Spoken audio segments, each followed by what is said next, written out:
네, 안녕하십니까. 오늘 박영수 시사TV 박영수입니다. 오거돈 경찰 수사 마무리 강제추행 혐의만 기소 의견이라는 제목으로 여러분과 함께 나누고자 합니다.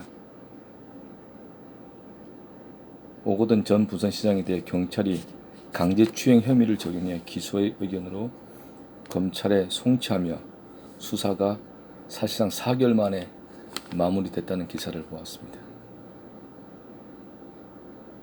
부산지방경찰청은 오 전 시장을 강제추행 혐의로 불구속 기소하기로 하고 사건을 검찰에 송치한다고 25일 밝혔습니다.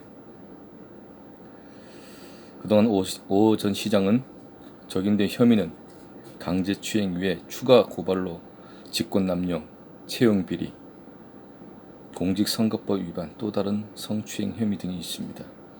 이에 대해서 모두 혐의 없음으로 결론을 내리고 불기소 처분한 것입니다. 존경하는 국민 여러분, 이것이 말이 됩니까? 경찰은 같은 달 23일 오 전 시장 사퇴 기자회견 즉시 수사 전담팀을 꾸리고 수사에 착수했습니다. 약 4개월 동안 수사를 진행하면서 주위의 정무라인 보좌관, 시청 직원 등 총 59명을 조사한 것으로 알려지고 있습니다. 8건 이상의 토양한 내용을 함께 조사한 결과 오 전 시장의 사퇴 시기는 오 전 시장의 본인을 물론 정무라인에서 정하지 않은 것으로 확인했습니다. 또한 강제추행 이후 사건 무마와 관련한 의혹에 대해서는 보좌관 한 명이 소통 창구 역할을 하면서 직권남용으로 인정될 만한 지시는 없었던 것으로 조사됐다고 합니다. 경찰은 지난해 불거진 다른 성추행 의혹과 관련해서는 피해자 진술을 확보하지 못하면서 혐의를 확인하지 못했다고 밝혔습니다.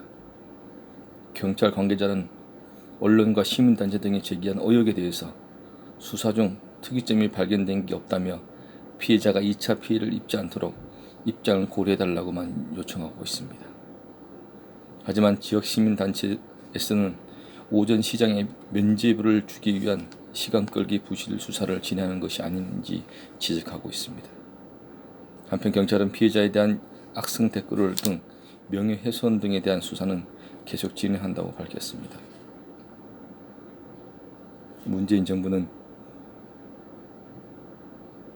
사법, 입법, 행정을 다 장악하고 이제 수사권 하는 경찰과 검찰마저도 장악하여서 비합리적으로 이 문제를 이끌어가고 있습니다. 이제 대선과 총선, 지방선거도 서서히 진행되면서 문재인 정부의 잘못된 행태에 대해서 국민들은 반드시 응징할 것입니다. 반드시 국민의 목소리에 귀 기울이는 문재인 정부가 되기를 간절히 바랍니다.